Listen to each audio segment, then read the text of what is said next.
Guys, Mishtu এতদিন পর ওর একটা আবদার ছিল যেটা ও পূরণ করেছে।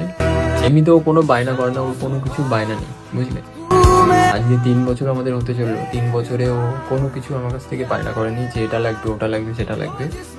তো আমরা তো বাড়ি যাবো, তো বাড়ি যাওয়ার জন্য ও চুল স্মুদিং করিয়েছে।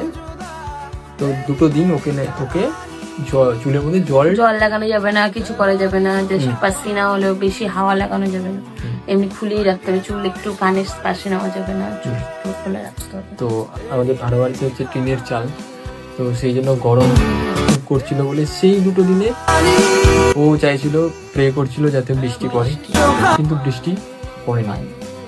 এখন ও স্মুদিং করেছিল, দিয়ে চুল ওয়াশ করে চলে এসছে, তারপরে দেখো বৃষ্টি পড়ছে।